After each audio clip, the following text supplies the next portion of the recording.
Welcome to another weekly featured business brought to you by Visibility Impact and your host, James Moffat, where he will gracefully take our featured guest on a personal and business journey and stories that will inspire, educate, and engage you.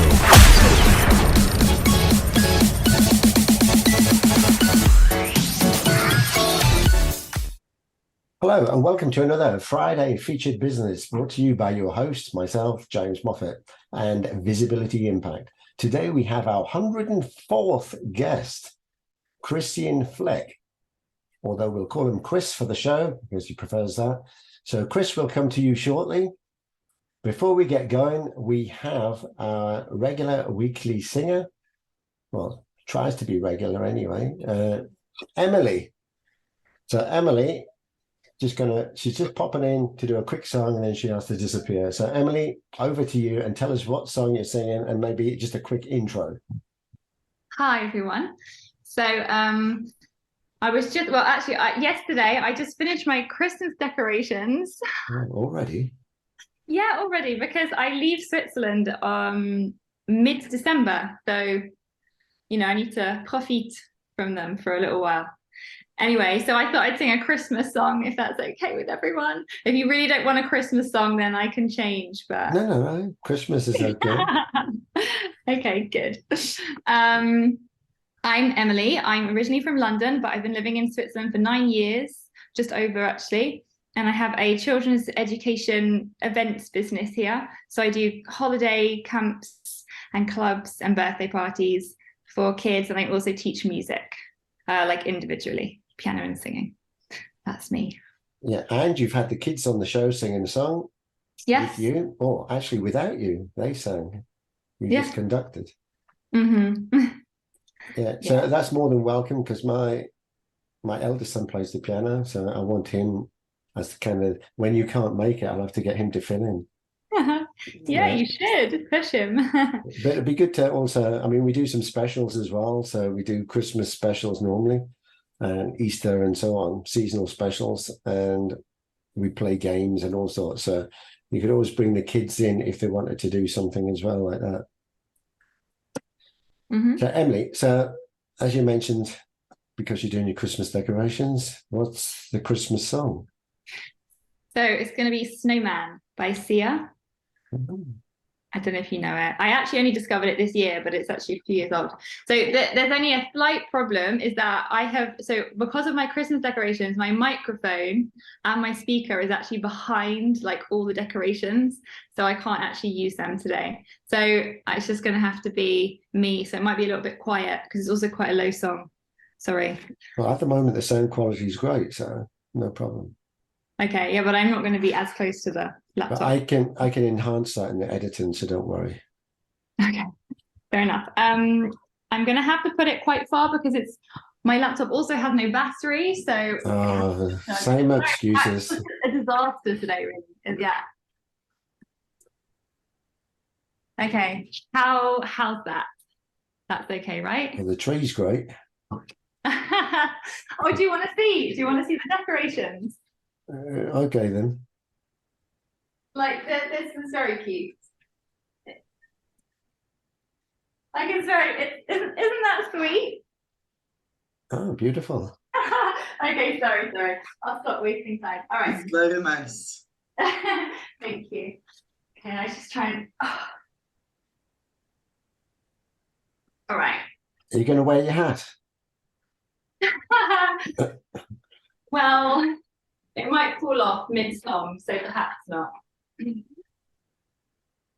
How's that? Can you hear? So far, so good. Okay. Yes.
Oh, wow.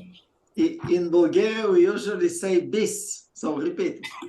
Well, that was excellent. I don't know if you can hear it well because it's. I think it was even better than going to microphone on. Oh, okay. Yeah, the sound quality was excellent. It's much better, I think.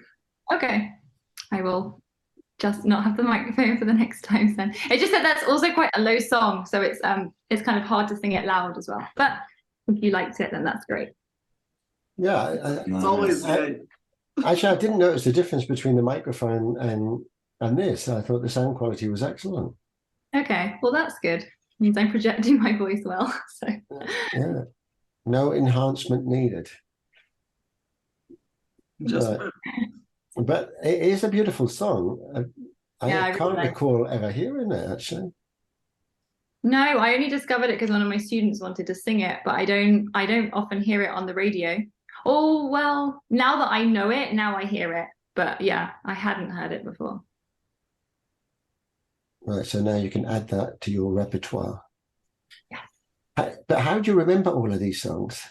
No, but I had it I have this app and it gives me the chords and the words. So then I can see it while I play. And for concerts, I have my iPad and it has the words. Oh, yeah. I couldn't do that. I couldn't kind of look at the iPad and play. I'd have to look at the keys and think about your voice and the audience. It's too many things. I can do one thing good, but I can't do 10 things at the same time good. Was it practice? Isn't that just like men aren't able to multitask? Something like that. But Chris, you sing, don't you? Chris sings as well. Oh, okay. Yeah, it's more like I love to sing. I don't sing in a choir or in a band or something, but it's been something that I really love doing it's very interesting. For the first 14 years of my life, I did it quite a lot, and I was even part of a choir. And then, puberty happens, and women and football and time management problems and party and everything else. So I kind of lost it a bit. I've came to realize, and it took me over 10 years, even more, to kind of rediscover the love for singing. And it's so beautiful. And in recent weeks, I started this experiment. Hi, Pete. I started this experiment 8 weeks ago or so, where I would just not give a fuck and just walk around in Vienna, when I'm commuting somewhere, and just sing a song that I like, not in order to impress someone or to draw in attention, but just if I'm in the mood to sing something, then I would just do it. And I was so afraid in the beginning of people judging you or someone being offended. And you know what happened? Nothing. People just don't care. You can do whatever you want, and you can even scream. People don't notice. And I think it's because it just showed me that how busy everyone is with themselves. They just don't really mind. And sometimes you get a smile, but not very often. And when I was singing, I was even busy with myself. I was busy singing. And it's so interesting how I projected all these fears and all these false assumptions that prevented me from doing something I love. Which is so interesting. Different experience. I have different experience. I love to sing. And when I finish, they ask me, so you either never come back again, or when you come, you shut up. This it's so simple. Yeah, Boyan's not allowed to sing. He's banned. Pete, welcome, Pete. Hello, everyone. Hello, Pete. Hey, Pete. Nice to meet you. Good to meet you as well. So Pete is in. Tell us where you are.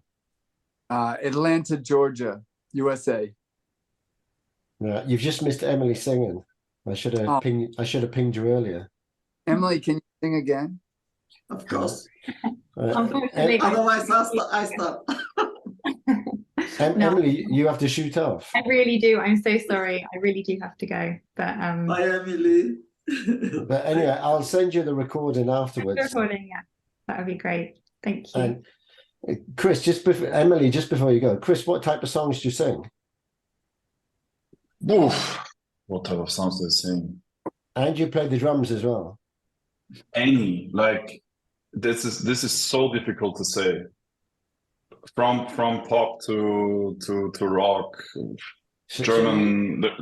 There's so a German. All right, Yeah, sorry to interrupt. You could play alongside Emily. I think I could play alongside Emily on the cajon one day. Yeah. Oh, right. nice. All right. Actually, we're having at the end of January, right? Some of the previous guests come over to Switzerland to all meet up. Ah. So as you've been or you will be a guest today, then you get the invitation. We still want Pete to come over. Boyan's coming, Pete. Yes, I'm planning to come, but for Peter to be over the ocean, more or less. So it's Yeah, it's a little bit farther from me, sadly. But there's accommodation. You don't have to pay for accommodation. Where's the accommodation? a coach on the station. But it's comfortable. For one night you can survive. Yeah, there's a good doorway at the airport. Yeah. No, Roanna, she's got accommodation with an ensuite and everything. It's available. Roanna has accommodation for everyone. Well, not everybody, but I mean, people that want to come over. Yeah, Yes, no. it's nice to offer. Anyway, Emily, Right, I really have to go. Sorry. okay, Emily. Bye. thanks and have a great Bye, day. Emily. Bye. Thanks. Right. Okay, then there was 4. Right, so we better kick off the show. We haven't kicked it off properly yet. So, Pete, I was just waiting for Let's you do to it. join.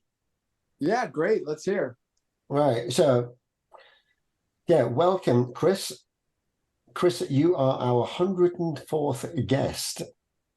So, welcome. And yeah, we're just going to take you on a journey. So, for the audience that are going to watch this recording, we're just going to take Chris back through memory lane, back to his childhood and any kind of pivoting moments or memorable experience he wants to share with us. And then we'll get up to date with what he's doing now and make it interactive as well. So, Chris, you can ask the audience any questions that you wish, and the audience can also ask you any questions as we go through. I will steer it based on kind of what I've sent you already in the questionnaire. So I have an idea of where I'm taking the journey, but feel free to elaborate on anything that you feel is going to be interesting for the audience. All clear? Perfect. Excellent. Perfect. Right. Thanks So, for Chris, having me. Yeah, a pleasure. A pleasure. Right. So, Chris, without any further ado, right, tell us, first of all, where are you living now and where were you born? So I'm living now in Vienna, this beautiful small little city in Austria, and I was born in a city roughly 1 hour east of Vienna. Yes, it's possible to go a bit more east than Vienna. There is a tiny little bit of space,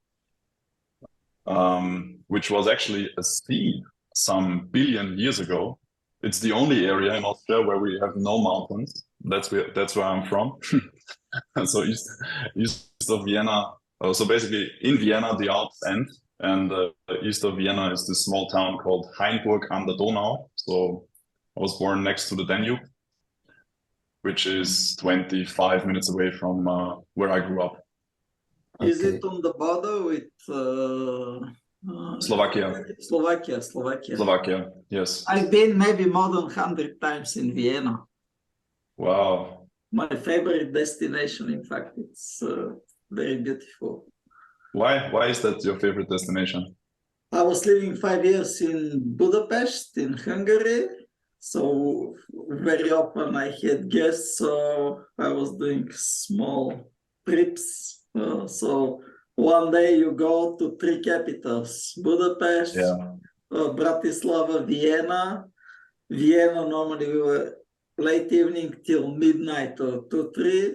And then the next day journey was Hungary, a drive around Balaton Lake, and then you leave there for 2 days to explore Budapest.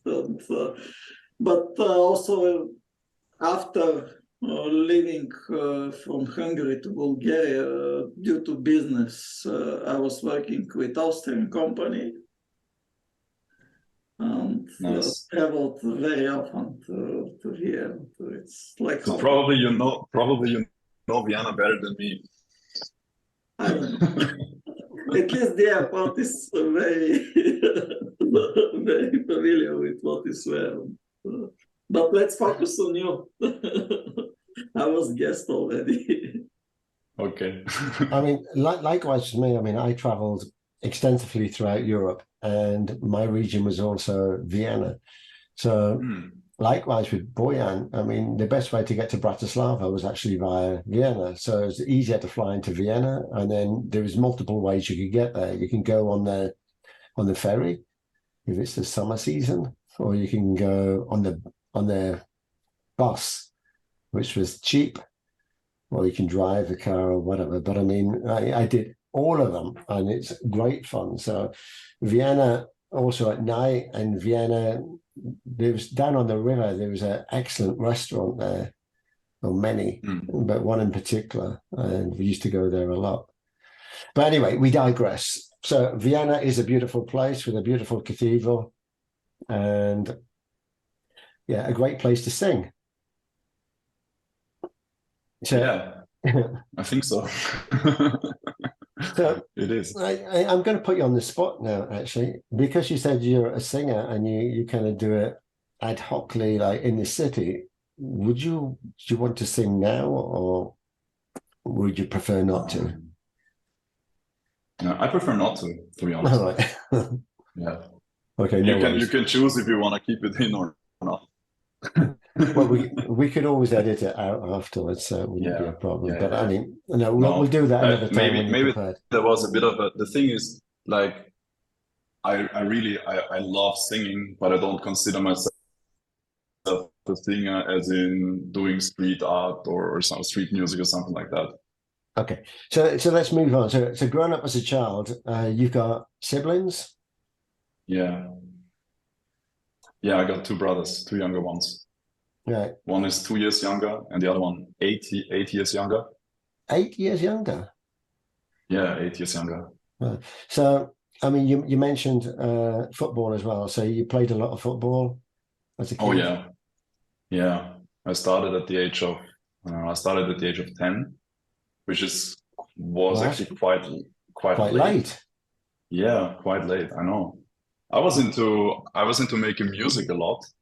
And also my parents, they were not very, very active, and they were not participating in any sports activities. They were not really engaged with the local sports communities.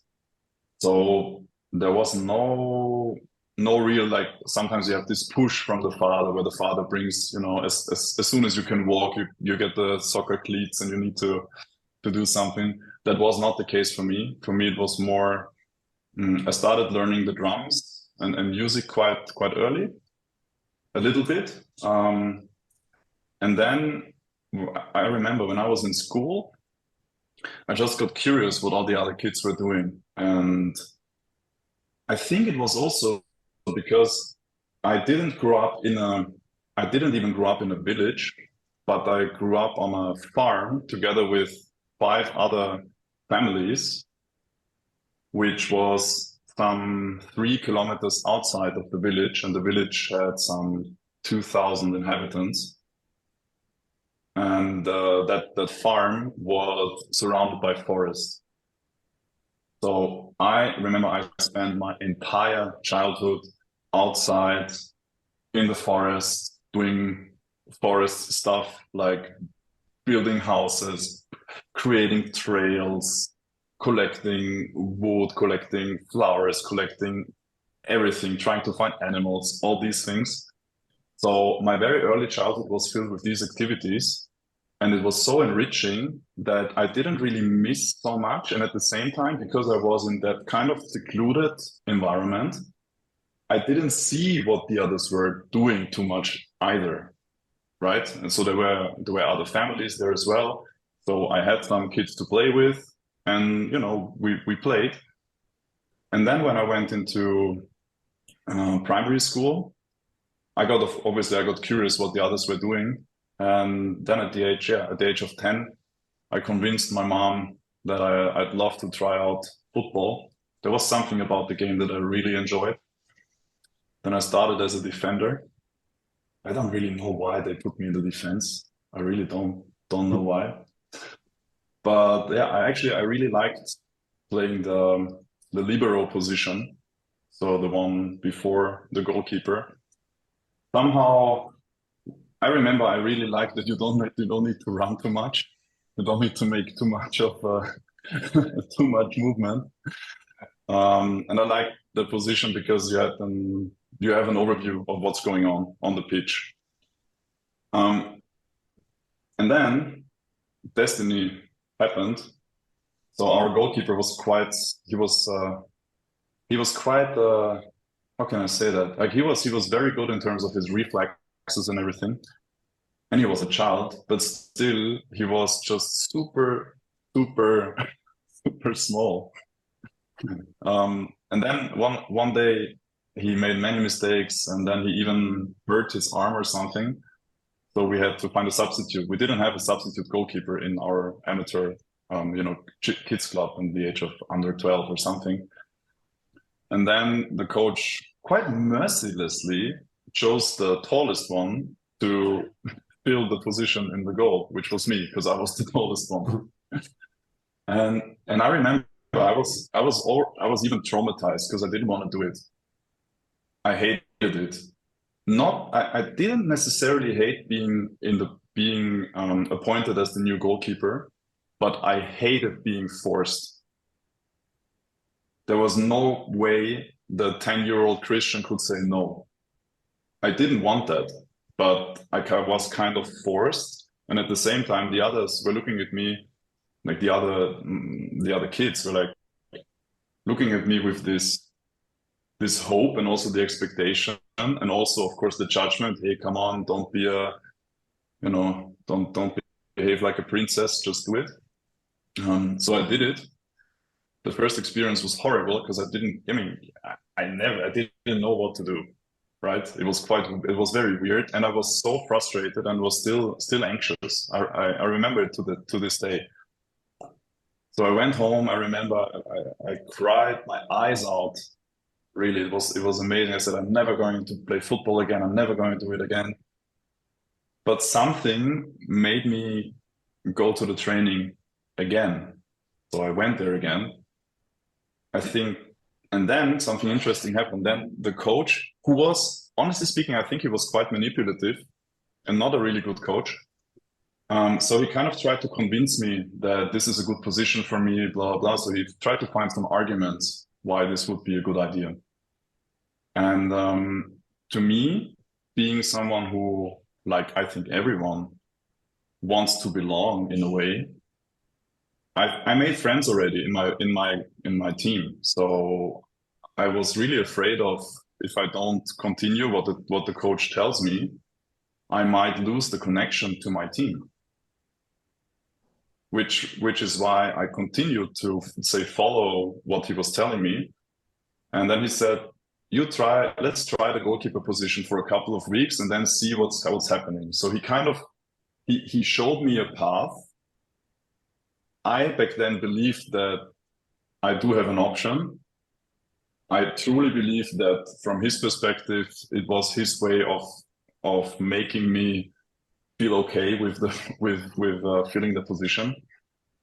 Anyway, I started to really like it after 2 weeks. So we trained. I got some special goalkeepers training, and then I realized that I have a talent for the position. So I realized that there was something there already. Maybe he saw it. I don't know. I really can't tell. That there's a lot of assumptions in there. But yeah, since then, I transitioned from being this libero to the goalkeeper. So still the position where you need to run even less.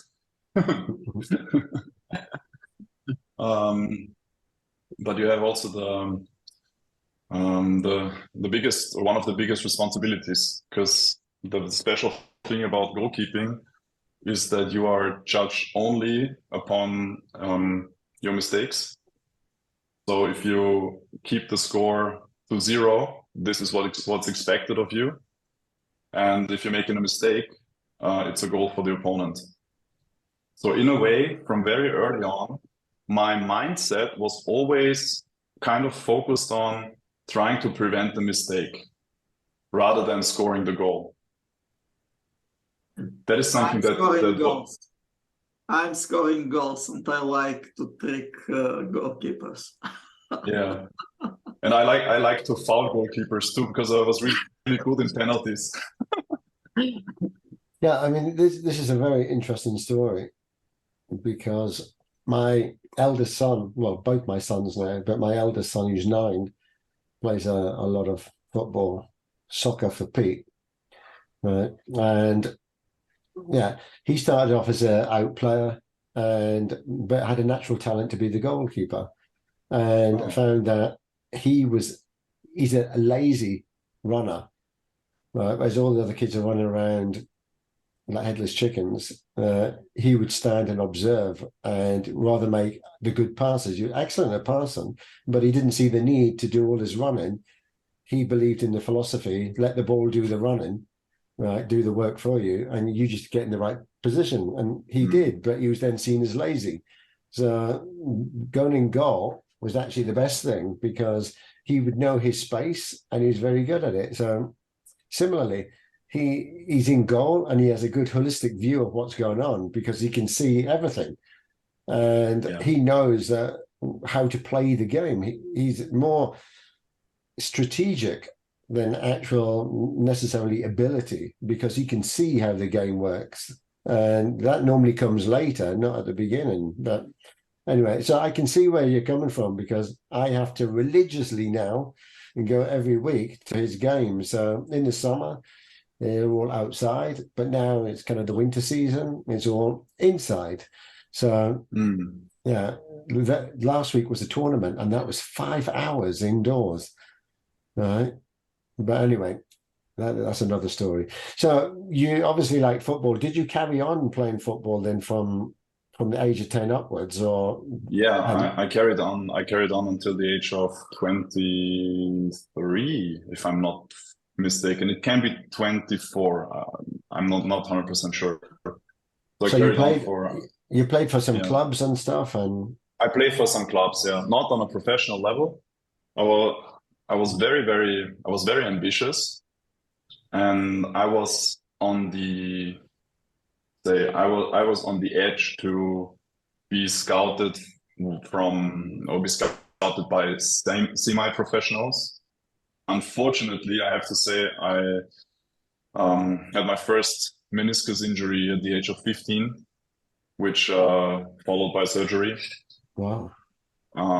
Which was a very tough moment because coming from this, I could always clearly see what was going on, even as a child. So I could see, hey, actually, you didn't really like the goalkeeping 4 years ago, but in the last 4 years, you really developed and you became really good at it in comparison to the other kids and everything. So I kind of knew that I was talented and I was good. I also knew that I needed to learn a ton, obviously, but I knew that there was something there. And when you deep down, when you know there's something there, this is not restricted to adults. Also kids, they know deep down there's something there. There's just another way how you can access that knowing. And many times I feel that parents or the caretakers don't have the capacity to help the child truly access that. So I always had that feeling on my own, but I never had someone to really share it with, like a proper mentor who was interested in both the mental and the physical development as me for me as a, say, aspiring athlete. that was always my identity, my self-image. I was always this very, very hard training, aspiring athlete. So even though I played in amateur football in the 6th Austrian league, we would train 5 times a week. Wow. And play once on the weekend. And after I got the injury, and it's funny that we talk about football, because just yesterday I shared it with a friend. I remember that from the age of 16 to 18, there were 2 years where I couldn't let go of this idea that one day I somehow make it into the semi-professional Austrian football. Looking back, it sounds a bit weird how I was thinking, but back then I was so narrow with my thinking. I said, okay, this is the way, and it has to be like that. So there were 2 years where I was basically on painkillers every time. I was on heavy painkillers, so I found a doctor who prescribed them to me. So before every training and before every game, I would just take a painkiller, just in order to be able to train, because I was so afraid if I don't keep on training, that I will be thrown out of the squad. So I was very much afraid of recovery, and we had no education at all that recovery and slowing things down is a vital part of becoming an athlete, a balanced athlete. We didn't have that at all, which is, I think, it can be attributed to the level of the club and to the education of the coaches too. So I'm not judging anyone, or at least I'm trying not to. But yeah, I'm just sharing. This was how it was, and it made a big impact on me. Yeah. Yeah, I can kind of relate to that, because my son, from the age of 5, he started playing football. Maybe it was my influence, because I used to play a lot when I was at school. But in saying that, there's too much demand on the kids, even at that age, to win the tournaments and everything else. And I was thinking, hang on, you just got to let the kids have fun and play. All right, it's not fun when you lose, but nevertheless, as long as you're going out there and you're giving it your best shot and having fun, then at that age, to me, it didn't matter so much, because you're still learning. But anyway, we could talk about football all day, because I love the sport, and yeah, I was looking forward to seeing you. Yeah, in the World Cup for soccer. Yeah. To speak about soccer, you need beer. So you're not going to be the Austrian goalkeeper in the World Cup then? No. Maybe in some dreams. In dreams I manage, which is cool. Well, yeah. I mean, your dream, you're halfway there. Maybe it's even better in your dream, because it could be whatever you want it to be. So so how did the drumming come into this as well? I mean, did you experience other instruments and then you found that the drums were your thing? No, it was actually kind of a revolutionary act, because my dad plays the trumpet, and all the other family members, like even my 2 younger brothers, they play the trumpet too, or similar instruments. And I remember my uncle he plays the trumpet, and I always had a very difficult relationship with my father, and especially in my childhood. So I basically tried to do everything. So let's put it in other words, I tried to find something which was very far away from what my father was doing, or what my father was saying. But I just remember that I always loved music, and I loved rhythm. So I tried trumpet, and I just didn't like it. I didn't like it for many reasons. Probably the biggest reason was because I wanted to do something else. There was always this, I remember very clearly, when I was a kid, I was always looking, okay, what are the others doing? And that already bored me in a way. it was very interesting. I don't really know where this comes from. Maybe it's just part of my nature. But I was thinking, nah, everyone else is doing that. I don't want to do that. I want to do something else. And I also didn't like the way how the say how that how that manifested. So my brothers, for example, they would play in some local music club, and I was always thinking so big. I was thinking when I want to do music, I want to be on stage. Like my heroes were, I don't know, AC/DC. So I could envision myself being on stage in front of, I don't know, 100,000 people in Glastonbury and just rock the hell out of the stage. So I was thinking, how can I do that and how can I achieve that? And with which instrument could I do that?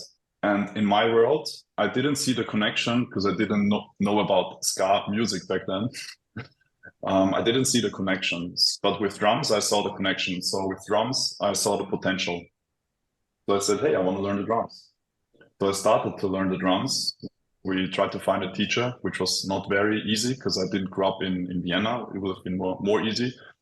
But yeah, in a small village east of Austria, with a dad working full time and a mom trying to manage 3 kids and a car, it was very challenging to find. There were not too many options and possibilities.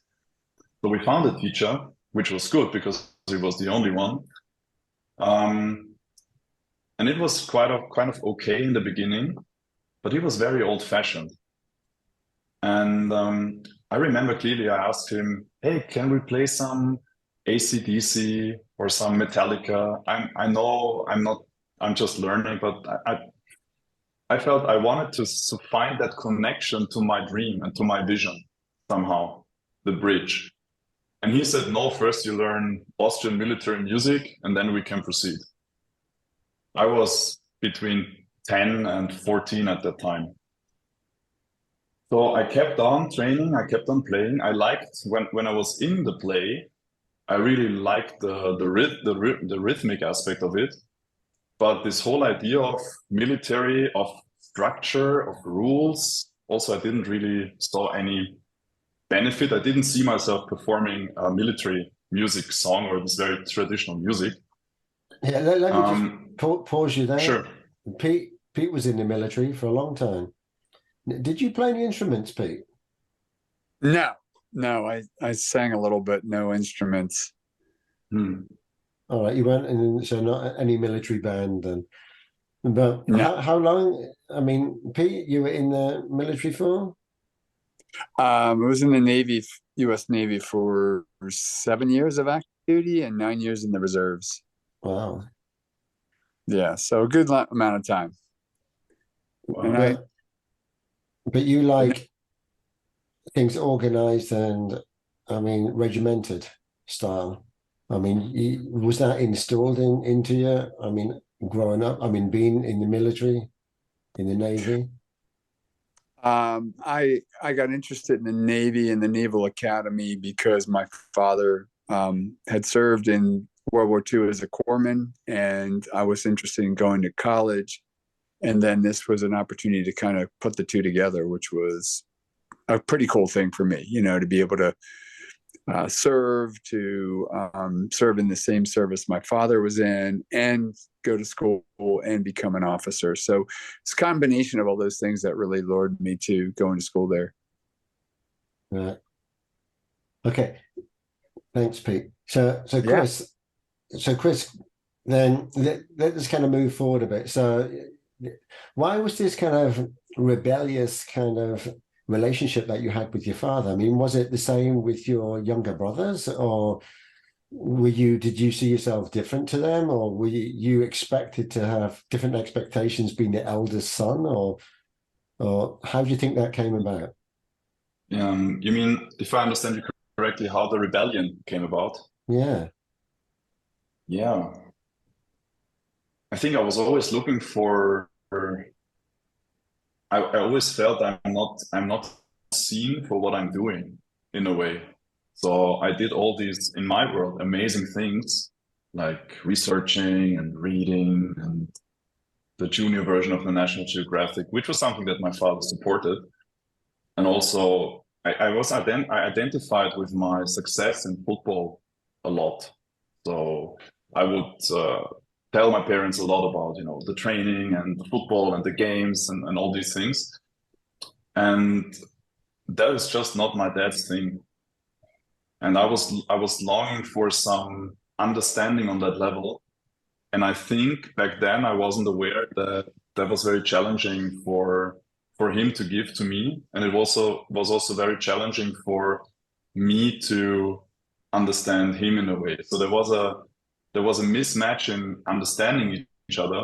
So I didn't felt understood in a way that I remember clearly. I remember saying many times, "You don't understand me." And I mean, of course, when you're a kid, that hurts in a way because you don't really know what to do with that. It's a lot of anger, there's a lot of fear, a lot of frustration, and you have no mental capacity to process that. And my reaction was to kind of fight and to rebel, which it doesn't make things better. But that was the reaction. Yeah. No, I can understand. So, just out of curiosity, did your younger brothers play football? Yes, both of them. Okay, but none of you were in the same team, or did you? I know it. Yeah, with my son, you have to play on your year, but when you're older, I mean, it's kind of everybody together. But did you ever play with them, or never? No, never. Yeah, I find sometimes that's strange. But anyway, let's kind of get back to it. I'm just curious, like with your parents living kind of in this community, like 5 houses or whatever in the forest or near the forest. Was that something that they wanted, or was it just that they found a house there, or were they with friends there that they decided let's live as a community kind of thing? No, not at all.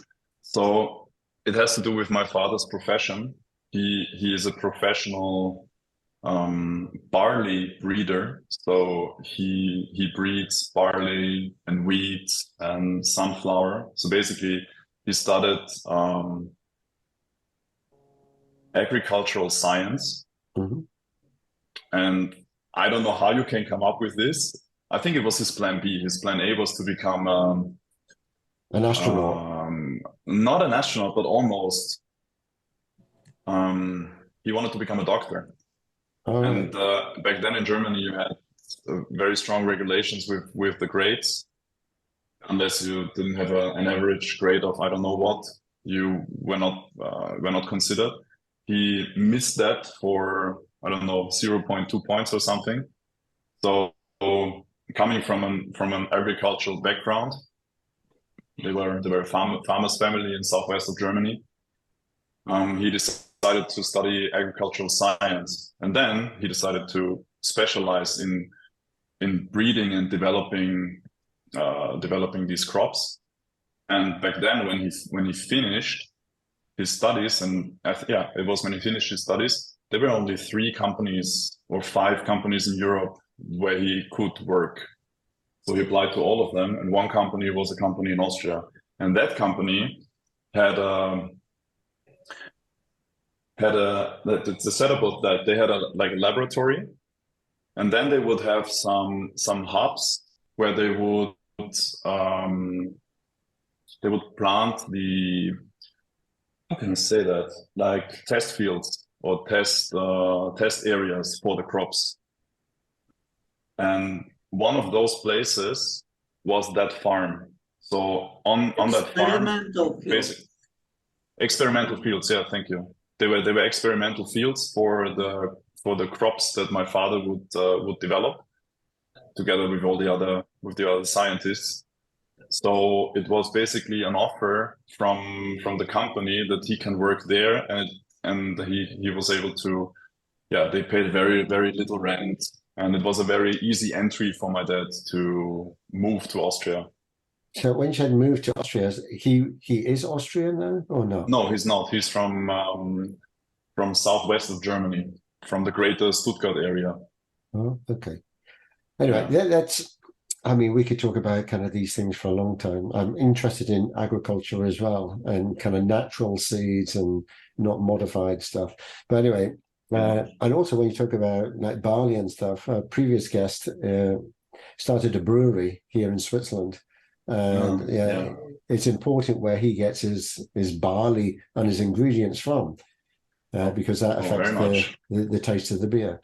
But then, it'd be worth connecting like with other people just to hear their story. So let's move on. So growing up as a kid, besides the sports and things and singing and outdoor pursuits and the forest and nature, what did you aspire to do once you left school? Yeah, so I always wanted to become a marine biologist. For any particular reason? I remember, so there was a time, it was on my, I don't remember it, I think it was on my 13th birthday, maybe, or 14th. So there's a location in Vienna, which is like this huge aquarium. It's called House of the Seas, where they would have every animal you can imagine. Like this huge indoor zoo in an old World War II bunker, which is super, super impressive. We have some of them in Vienna, which is really, really nice. And I was fascinated by the underwater world. I was fascinated by the reefs, by the variety, by the colors, by the corals, by the animals, how everything interplays in a way, how everything's so fluid. I was fascinated by the abundance of the reefs, and also I was fascinated by the darkness of the sea. I once read in one of those children version of the National Geographic that almost all of the sea is kind of undiscovered in comparison to the mainland. And this unknown kind of magically drew me in. I was like, I always wanted to know what is there. If we don't know, we need to find out. I know why.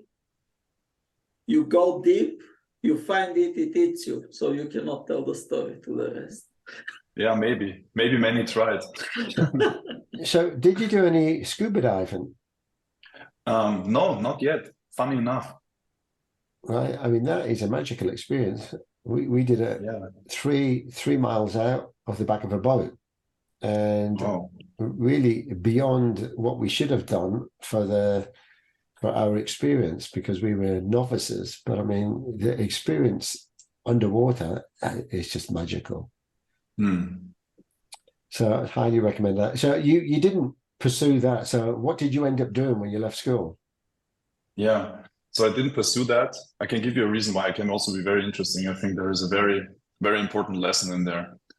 So I was really confident that I'm going to become a scientist, because I just loved biology.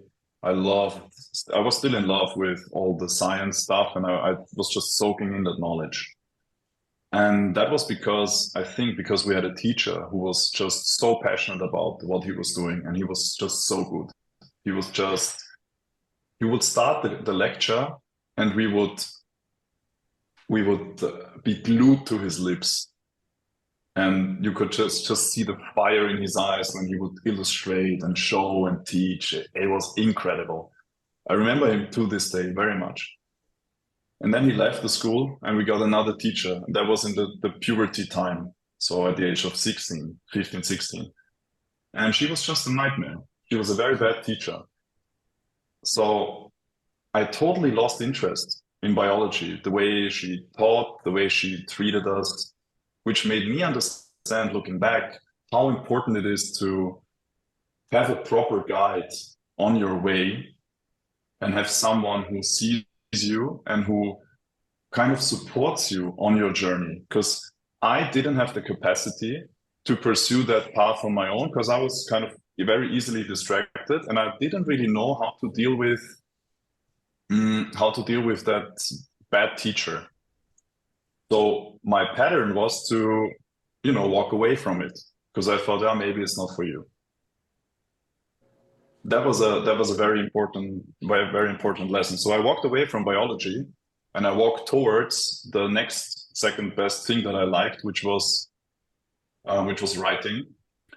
And because of music and because of singing, I always had an affinity towards radio. So I said, okay, then why not become a journalist? Because I loved researching, I loved creative writing.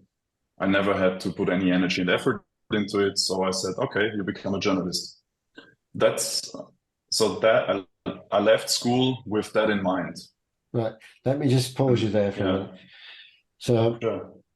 I know how you feel, because if I recollect being back at school, although it was some time ago, but also even like once you've left school and you're in the work environment, the person presenting, now it could be a sales presentation, it could be the boss presenting, it could be a colleague or whatever, it could be a story down the pub even. I mean, stories can be very, very entertaining. And I just remember at school as well, I loved chemistry because of the teacher. Now, I didn't really like chemistry, and I couldn't be bothered with it. It wasn't my thing. But the teacher was excellent. Yeah, the subject I really wanted, the teacher was so damn boring that it was hard to get involved in the thing I wanted. So a lot of the things, even with everything, basically. I mean, it could be a sport.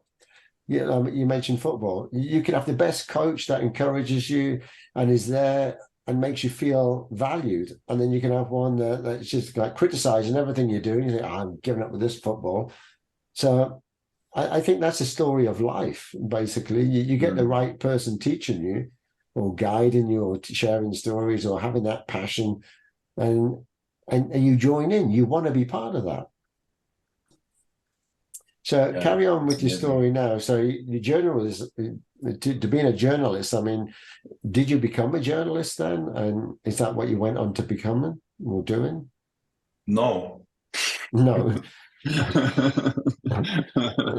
No. So what happened is, I applied for University of Journalism, and I had the interview. I was super excited. I had I did a lot of research, and I was quite confident that it has to be like I imagine it to be.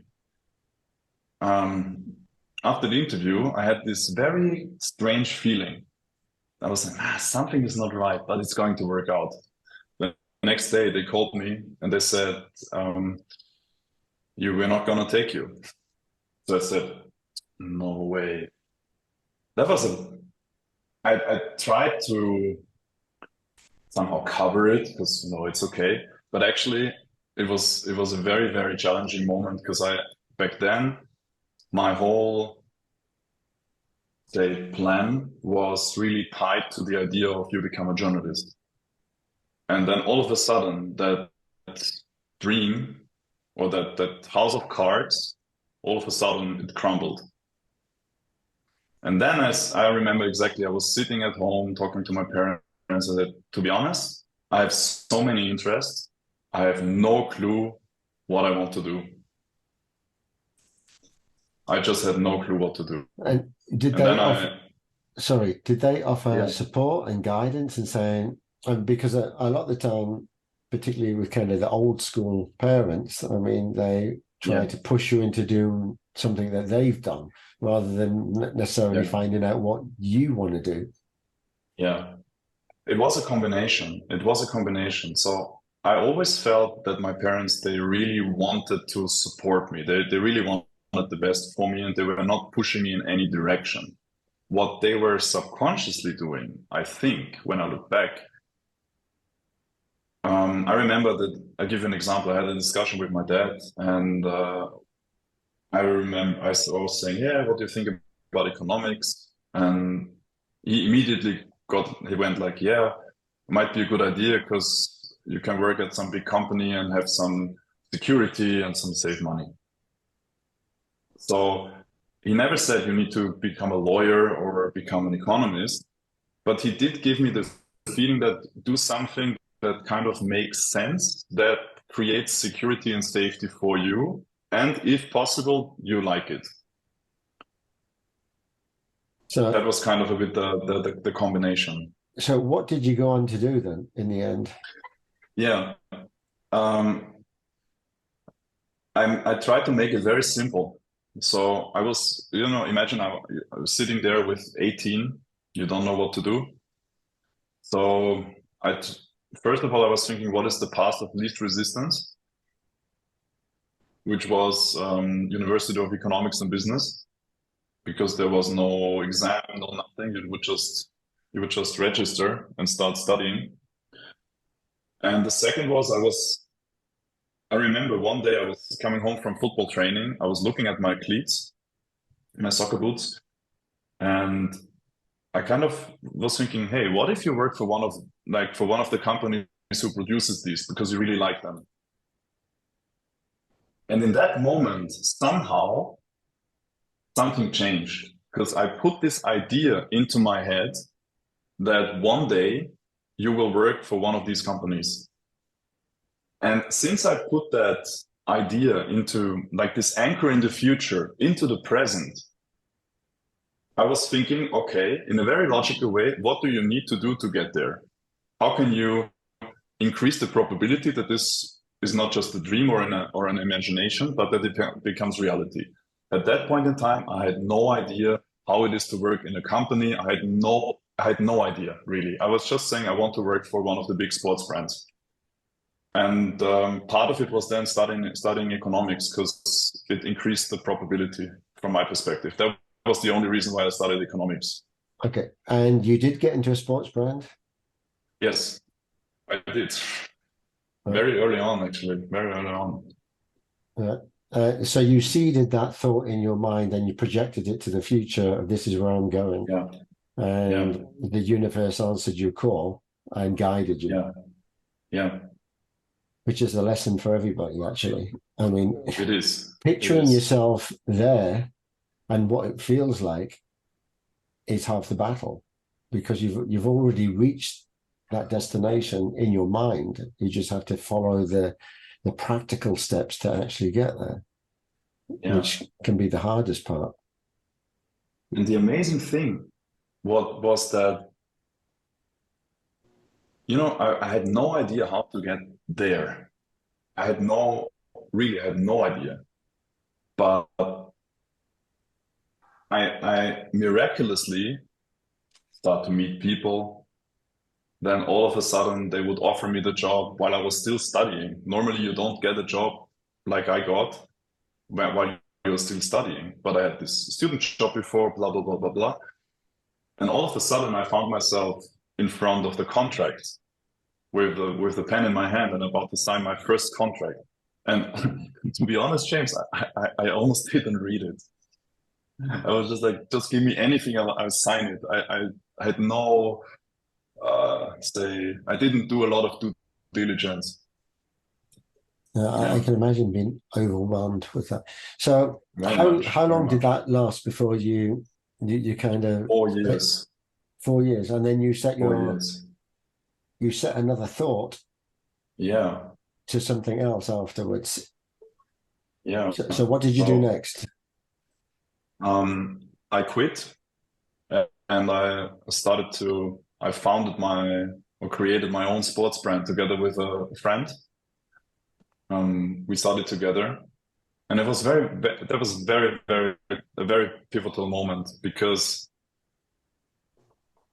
coming back to what we've talked about earlier, I had this big dream of I want to work with one of the big sports brands, and I managed to work with the biggest one, which was the biggest dream come true. And then I found myself being very unhappy there after some time, after the first excitement. The first wave of excitement was gone, and I felt very tired. I felt very exhausted. I didn't like the way how they approach business, to be honest. I was always thinking, who needs so many shoes in the world? no one in the world needs that many shoes. If you ask me, this is the reality. And all these brands, they would still tell you, yeah, we do it for the consumer. If you ask me, this is complete BS. This is just pure capitalistic thinking. No one needs as many shoes. That's my personal opinion. And I realized there was a huge inner conflict of values between my personal values and the values of that company. So I quit and I said, hey, coming from having the experience, liking sports apparel, having an affinity to branding, and not really knowing what else to do, and also kind of trying to escape the discomfort, running away from the discomfort that I was facing. So I tried to fill the void with doing the opposite, which was funding a sports brand.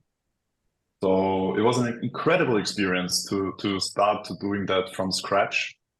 That was incredible. Yet I found myself after 2 years being still even more unhappy, being more restless. And then I was like, hey, what's wrong? This is not how you imagine it to be. So can you share kind of what things you sold in your sports brand? Oh yeah, we didn't even sell. We were about to sell multifunctional t-shirts made from natural fabrics with high performance like sweat wicking and non-odor qualities. So basically the idea was to have one t-shirt that you can wear for 4 different sports activities. Because what I learned in the sports brand is the idea of categories. So they tell you if you are a footballer or a tennis player or a golfer, you need to have the golf t-shirt, you need to have the tennis t-shirt, you need to have the football t-shirt. The fabrics are very, very similar, if not the same. And it's just the story that they tell you that makes the football jersey or that makes the running tee or whatever. There's some very, very minor changes or minor differences. And I said, I understand the idea, and I'm not saying this is a bad thing, but I was just thinking, how can we reduce the environmental impact on the planet while still serving the needs of, say, the everyday athlete, which I was, because I don't really care if I'm wearing a running shirt or a football shirt back then, because I was not too identified with some club or something. That was a bit the idea behind. So we tried to find a fabric that meets all the needs. We tried to find a minimalist design. We tried to set up a production and all these things. Yeah. And we failed. I say we failed. I say it with a smile now, because we just understood that we can't continue like that anymore, and we don't need to push and force things, which was actually the first time in my life where I let go of something. Yeah. But I don't see, I mean, we look back and we think, or at the time we think I'm a failure, but yeah, there's no such thing. It just means that you're learning. You haven't mastered the learning part yet. So it failed because maybe you hadn't checked out a few things, you hadn't done enough research, or whatever the reason may be. It's a learning. And to be brave enough to actually venture out there and do something, I mean, hats off to you. And I mean, there's a lot of credit in that, because a lot of people wouldn't do it because they fear it before they've even started, right? Yeah. They feel that they can't do it. So they've already sowed that seed of negativity and they've projected that into the future. I can't do it. Rather than think, well, we can do it. It's just that we didn't get it right. It doesn't mean that we've failed so much. We've learned, and we could carry on and we could do things in a different way, or kind of that experience was good enough and let's kind of move on to the next thing.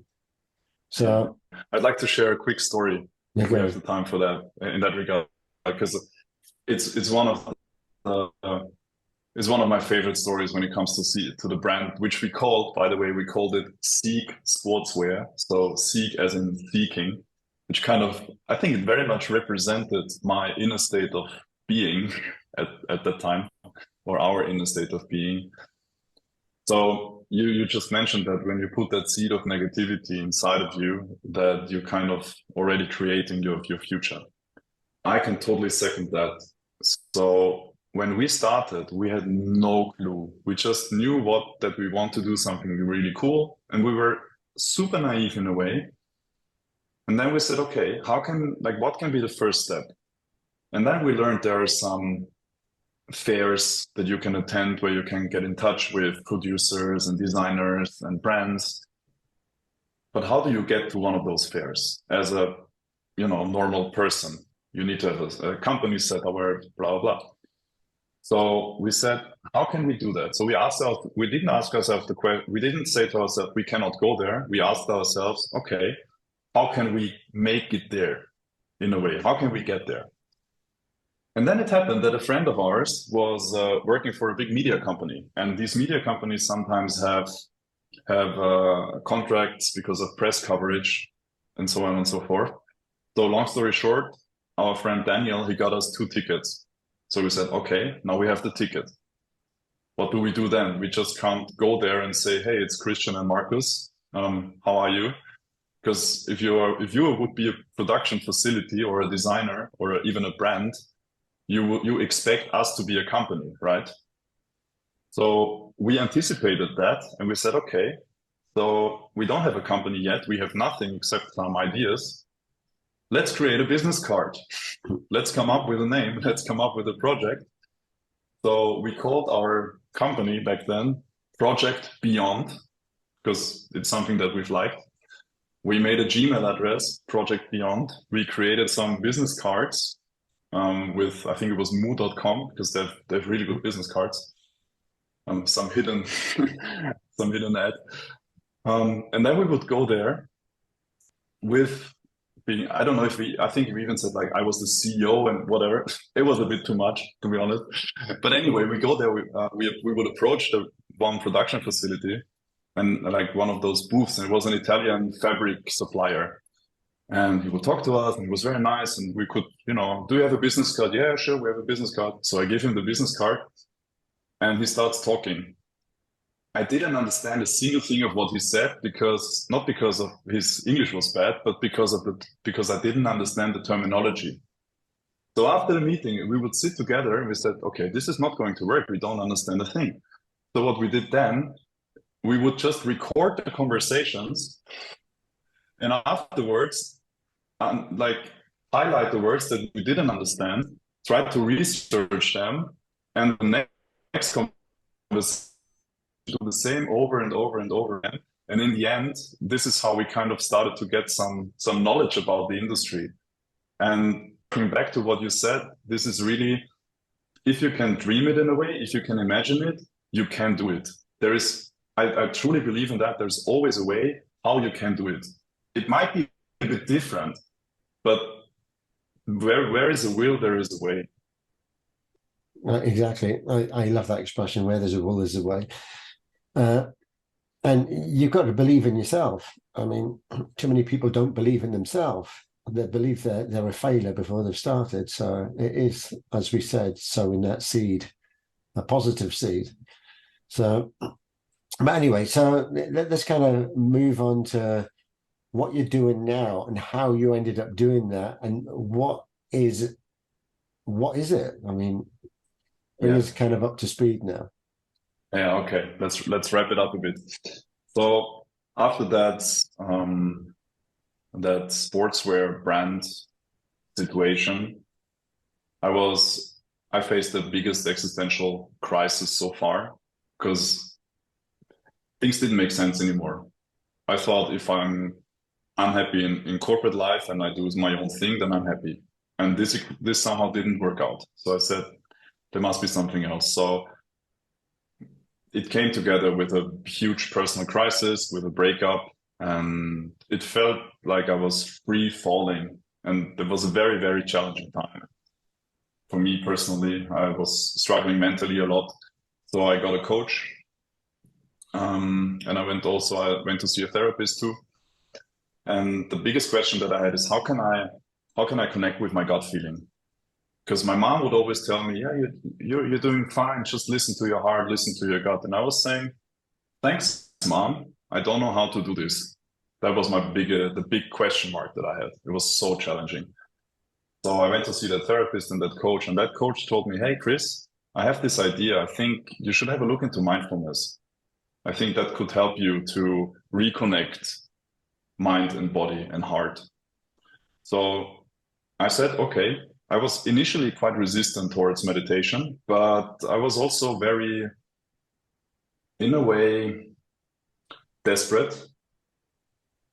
And I was telling to myself, okay, maybe it helps you. I don't know. At least try it. Because one thing that I always did, I always tried things.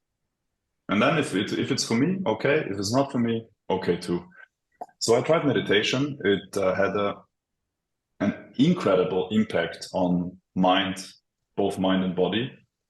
And then I said, okay, if this helped you, Christian, so much, if this helps Chris so much, I started to see how many people outside of me were struggling with very similar problems, like inner restlessness, lack of direction, lack of purpose, always running, going faster, accelerating, and not slowing down at all, being afraid of slowing down, all these things. And then it somehow naturally evolved that I started to coach people on these topics, on the topic of, hey, how do I slow down without feeling bad? Or how do I connect with my intuition? Because I know I'm a very, very intuitive guy. I mean, I always was, and I believe that everyone is in a way. It's just the metaphor is we are standing in front of that mirror all the time, and sometimes the mirror is very foggy. It's very blurred. We don't see anything. The thing is, it's just covered by dust, but the real you, the purity, is always there. So I understood that I could help people to realize and remember the image behind the dust. And I was also learning through my own personal experience, a very intense meditation experience, that I was able to guide them to remove the dust from the mirror. And once people start to see themselves again, once people start to remember parts of who they are, everything else falls into place. And this is what I'm doing now. Yeah. So don't you feel, I mean, I'm picturing the mirror. I'm picturing it like before you get in the shower, you look in the mirror, or you could have the shower and then look in the mirror, and then you can't see yourself unless you like clear the mirror, right? Yeah. So it's kind of that. You can't see yourself because of the obstacle in the way. And yeah, you can easily clear that, and it doesn't take long to do it, but you can't do it. So sometimes, I mean, just listening to your story, sometimes you have to kind of hit rock bottom before you actually see the signs, before you see that I need some help. And yes.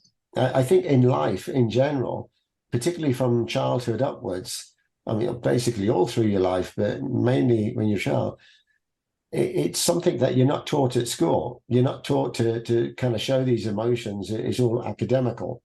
So yeah, great A+ math student, but emotionally you're disturbed, and nobody helps you really address that. So, which is another subject in itself, which we could go off on a tangent on. But kind of fear and everything else, because if you don't address it when you're a child, it stays with you all your life, and then you go to the big bad boss and you have fear of everything. But so now that you had that moment, kind of that was a pivotal point in your life, or one of many, and I think from what you've said, you can be very focused on something that you do want. And going back to your gut feeling, my mum always said the same thing to me: go with your gut. I mean, your gut is effectively your second brain. I mean, we should trust it more, because just leveraging on that, your gut tells you when you're hungry. It tells you, like, don't walk up that dark alleyway.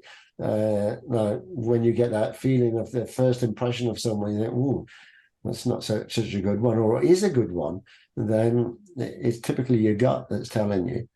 So to trust it more. But so now that you've done that, and you've helped, and you've known that this helped you, and you talk about slowing down. So tell us a bit more about kind of a business that you started. What's it called? Yeah. And what is it that you actually do? It's called the Slowdown Club, which has this beautiful sloth as a logo that kind of says it all.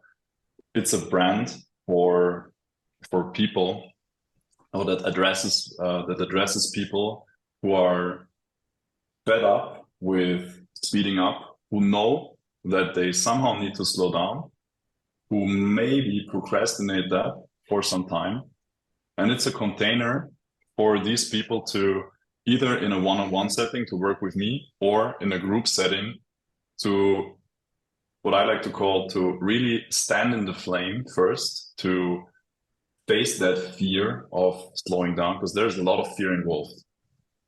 There's a lot of fear, especially the entrepreneurs that I work with, or the executives and the founders.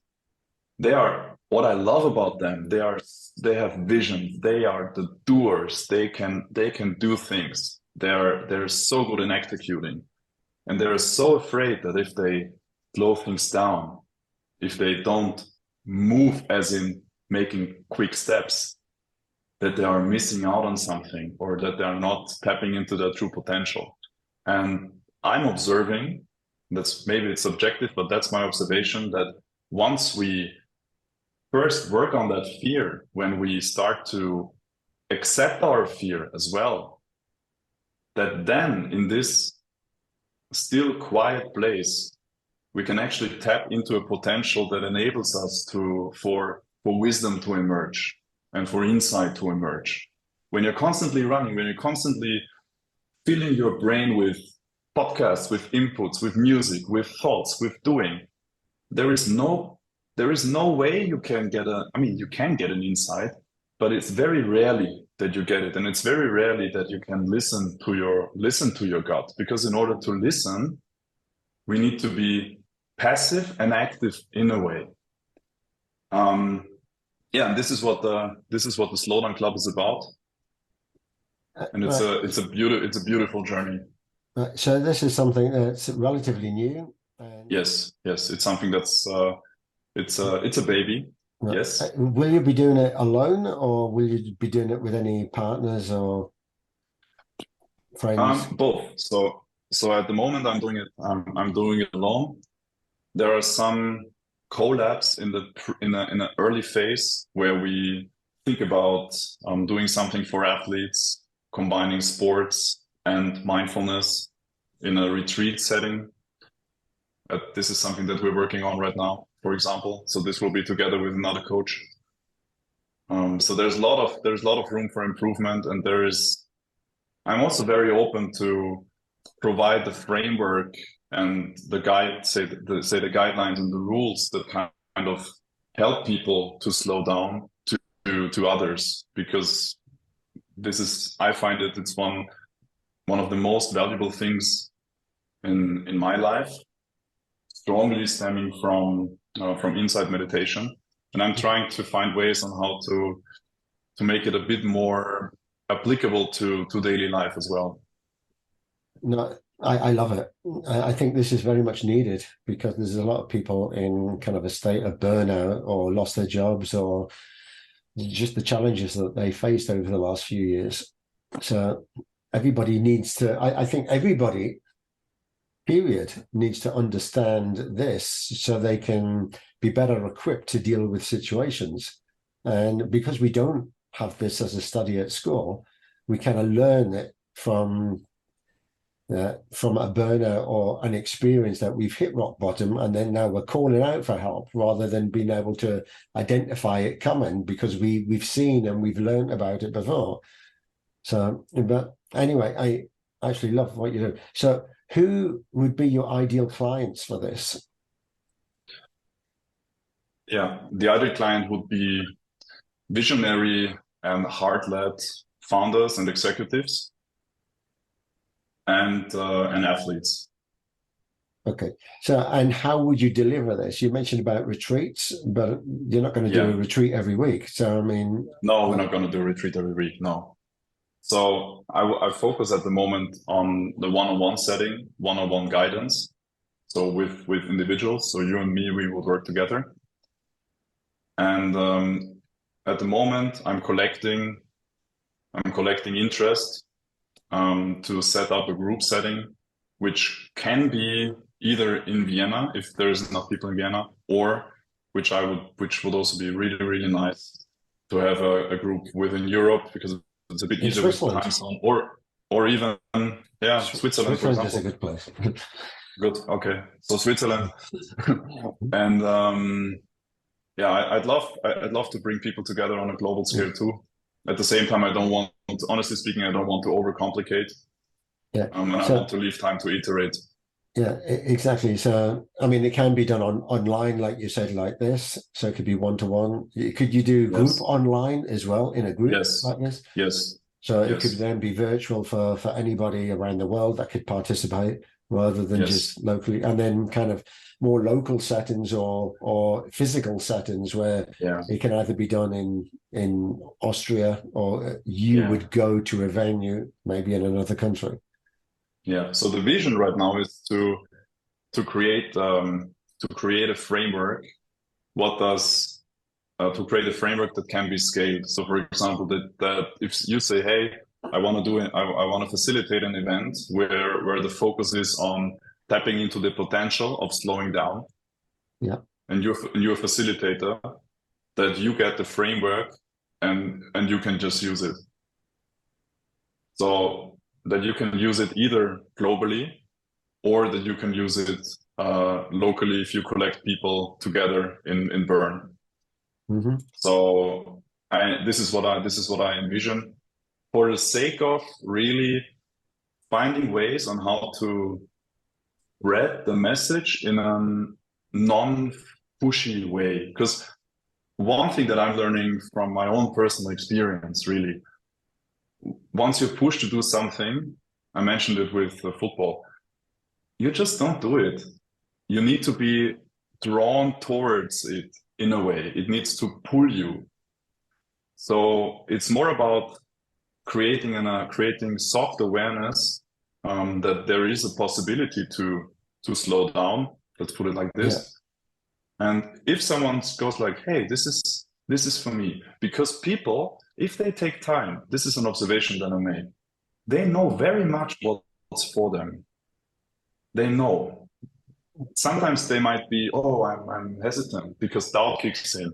Yeah. But when they are aware of doubt, when they raise their awareness, and when they can just start to see the doubt, when they start to see the reality, when they start to see when they start to see the mind games, then they can put them aside, and then they see the reality, and then they know what's next for them. No, I completely agree. And yeah, sometimes we need to slow down before we can speed up. I think you're going too fast, and sometimes it's like accelerating the car, but before you've checked it over to see if it's actually worthy of accelerating. So I use different analogies as well. I don't want a quick fix that can make my car go fast. If it's going to be dangerous, I need to kind of slow down first and assess the situation. So I think slowing down, taking account of what the challenges are, where you are in a particular situation, then you can speed it up if you wish afterwards. But you need to kind of slow it down first. That speeding cars is becoming reckless, and you don't want that.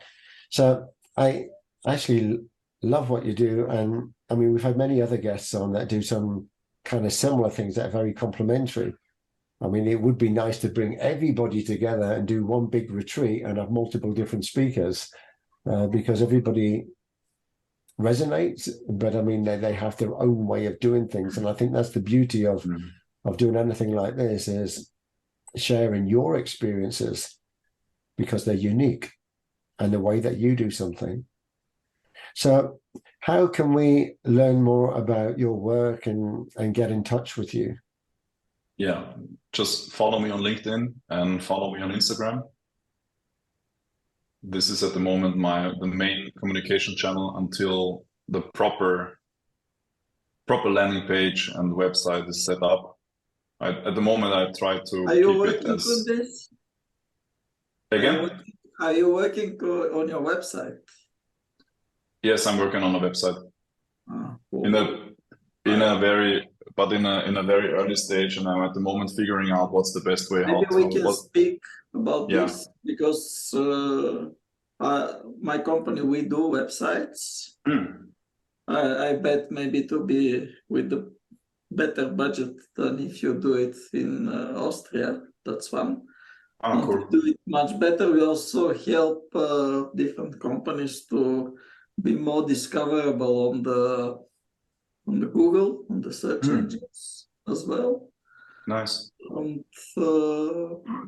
But I will send you a connection request, and Cool. We can schedule a call about this. Sorry, James, you will get the commission. I need to increase your price. It's okay. No, this is my company is 20 years old. Next year we will have 20 years anniversary, but we make websites for more than 20 years. And we maintain them. And cool. Also with James, we are working to make this event on a different level, to put it on a platform, to be able to collaborate more with all the guests. I was also the guest, survived, died. Yeah. So nice. Yeah. So Chris, okay. I mean, similar to what you're doing, I mean, you're our 104th guest, so we've got a lot of guests that we want to showcase. We want to have their bios. We want to bring them together, because I mean, your story, I mean, I've listened to them all, obviously, because I'm the host, but there's a lot of the guests haven't listened to the others, and they're fantastic, wonderful, beautiful people. And I mean, to go through 100 recordings would take you a long time, but it's kind of like a podcast video. You don't have to listen to it or watch it. You can actually listen to it as well.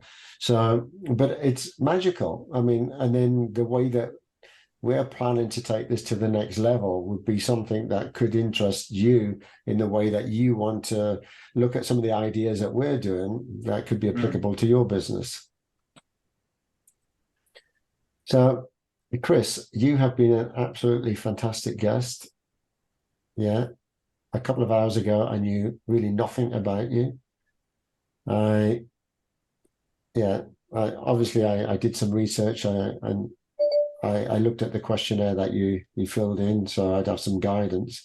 But I mean, actually speaking to you like live, it is a magical experience. And I love it. That's why I do these shows, because I bring together some great people and to hear their story. There's so much in everybody's story that will connect with someone else. And this is why we do it. And if we could help one another on that journey, then even better.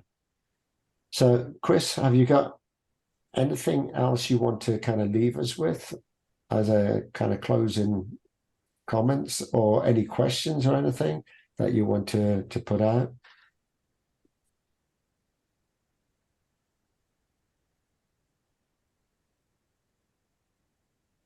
Chris? She got now you're back. All right, I lost you for a minute. Did I'm you? back. Yeah. All right, okay. Sorry. Yeah, I hear the question. Yeah, I hear the question. So there is no question. There is gratitude for you guys taking the time to listen to my story. I really appreciate that, because there is, we take time. Sometimes we take time for granted. the time we have. And we, including myself, we use it unconsciously. We just do scrolling or complaining, or, you know, when we're not aware, we're doing things.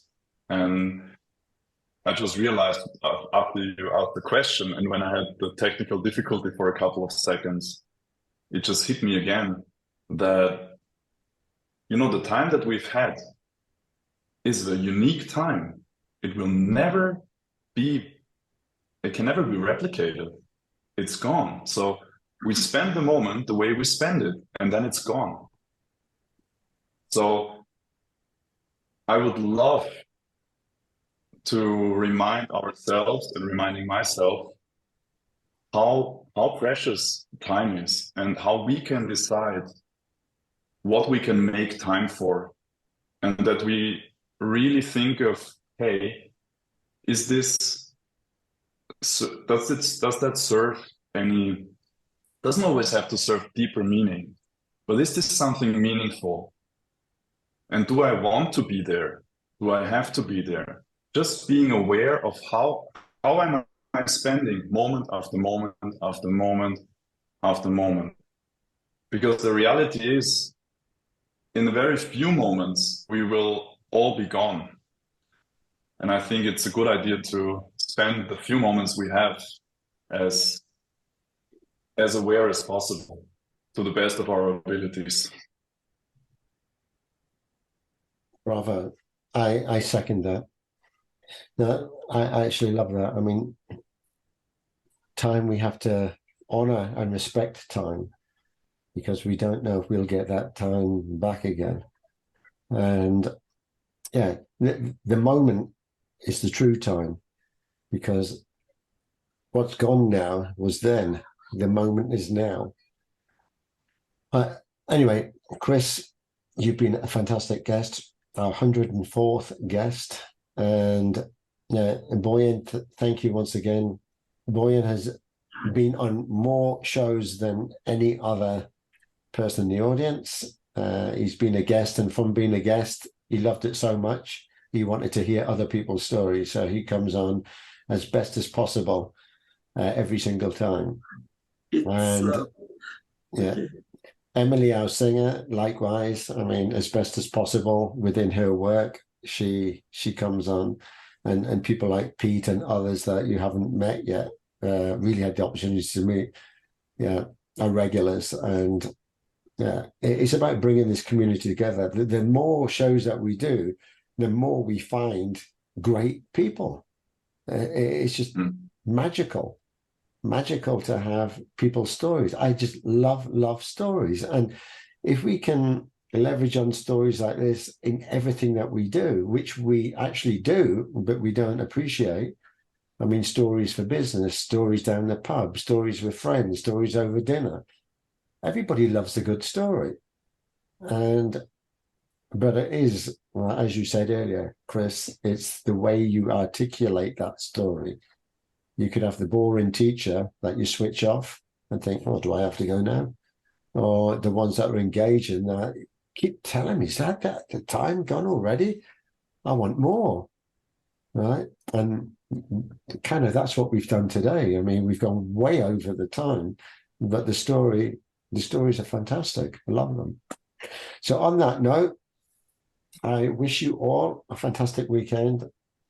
And thanks again, Chris, for being a fantastic guest. Thank you for having me, James. You're Nice welcome. to meet you. Thank you, James. See you next week. And Chris, join the next event next week. Okay. Yeah, it's nice. Thank you very much. The beauty is that you meet different people. Some people, unless James don't invite, maybe you can't imagine that you can really meet some of them. It's amazing way to, you engage, you speak to the people, so I can directly communicate. This is a great chance to, and it's guests from all over the world. So sometimes people, it's 2:00 in the morning, and when they are guests, and there is, it's great experience. Okay. Thank you. Have a good evening and good Thanks a week. lot, guys. Yeah, Bye. thank you. Have a great weekend. Thank you. All the best. Bye-bye. Thanks. Bye. Wow, that was another featured business brought to you by Visibility Impact. If you'd like to be our next featured guest or learn how James Moffat can help you leverage on the art and power of interactive storytelling for your business, reach out and schedule a call now.